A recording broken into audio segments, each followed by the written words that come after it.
Back in the 1920s, Britain had control over the Palestine area. At this time, it consisted of mostly Arabs, and they had complete control of the area. Just prior to the Second World War, many Jews were persecuted in Europe, and many immigrated into the Palestine territory, which caused dismay to the local Arabs. Both believed they had claim to the Holy Land. The Arabs controlled it at the time and were not going to move or turn over their control. The Jews believed they had rightful claim to it because of their past and the religious significance of it. Britain, not wanting to deal with it, gave up their mandate and let the United Nations take over. They suggested forming two states, one Jewish, which would soon be Israel, and one for the Arabs. The Arabs rejected this plan, and that is where the fighting began amongst all the neighboring nations and Israel. This has led to many disagreements, such as the Six-Day War.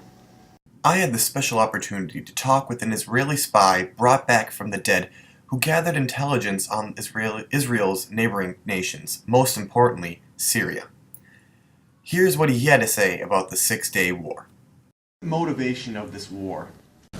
We were in the dark on our neighboring nations. From what we had been told, everyone else was preparing for war. We were shown images of Egyptian gas attacks and began thinking total annihilation and destruction. In case you hadn't noticed, we have a history of misunderstandings. We had to take action before it was too late. So what was the significance of the Straits of Tiran? Why was that even viewed as a non-violent act of the war? The Arabs believed they had claim to the very important passage, but the rest of the world, especially the superpowers, agreed that it was ours, or at least that we could use them. We warned them that denying us access was an act of war. If he wasn't prepared, he shouldn't have closed them. Although that you believed your neighboring nations were gaining power, how were you so much more prepared than all of them? That's where I came in. My job, which I must say I did very well, was to infiltrate the Syrian government by befriending high-ranking officials. Many say my intelligence gathered was the most important factor in Israel's success in the Six-Day War. What do you stand to gain? Well, the war lasted a total of 6 days. We conquered Egypt, Syria, and Jordan, took the West Bank, Gaza Strip, Golan Heights from the Syrians, Sinai from the Egyptians, and most important of all, we took complete control of the city Jerusalem. Also, you would notice that the following attempt to recapture this from us was mostly unsuccessful in the Yom Kippur War. Sounds like a lot to me. Do you have any regrets from this war? Well, other than the fact that the Syrian counterintelligence discovered me and sentenced me to death right before the war even started, and I never got to see my work unfold, other than that, not really. Thank you for your time. We've heard from one perspective, but now let's hear from the other. Our next conversation is from the Arab point of view. Upon hearing about the Six-Day War, I would really like to have a better understanding of the whole conflict altogether. What is your opinion? Like anyone else whose ancestors are from the Palestinian area, we believe that it is our land. We had complete control over it, and then all of a sudden, because of World War II, the Jews thought they could come and take it over. So what you're saying is you think the Jews have no claim to the land?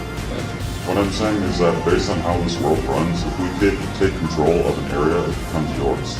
People can't come back to you later and say, hey, sorry, but the outcome of that war didn't count. The land is ours because of our religion and because we live there. Don't have much of an opinion there, do you? Well, I'm sorry, but I do feel very strongly on this. I'm not saying that I can't see where they're coming from with their argument, but I'm simply saying it doesn't make sense to strip our ownership from us when it is rightfully ours. But who determined that it was rightfully yours? Okay, thank you for your time. Is there anything else you would like to add? Thanks again for your time. Is there anything you would like to add? I would just like to clarify one thing about the Six-Day War. Many believe that it is our fault because we attacked Israel, but keep in mind it was only because they were extending their territory beyond what we agreed upon. Duly noted. It's good to have differing perspectives so that we can compare the two. Thanks again for your time. After many battles, conflicts, and never-ending arguments, the State of Israel continues today. Israel fought for the right to exist, while the Palestinians struggled to be recognized. Although the United Nations attempted to grant both of them their own states, the Jews have abused their rights in the eyes of the Arabs, while the Arabs completely rejected the plan altogether. This set off a war to destroy Israel, and the negotiations of peace became nearly impossible. There have been efforts at peace, such as the 4 years after the Yom Kippur War, when the world was stunned as an Arab country extended a hand to Israel and recognized them as a state. In turn, Israel would have to return the territory captured in 1967 to Egypt, Syria, and Jordan. The Camp David Accords ended 30 years of hostility between Egypt and Israel. However, this enraged many Arab countries and began a new type of tension. All of the Arab countries surrounding Palestine became a major threat to Israel.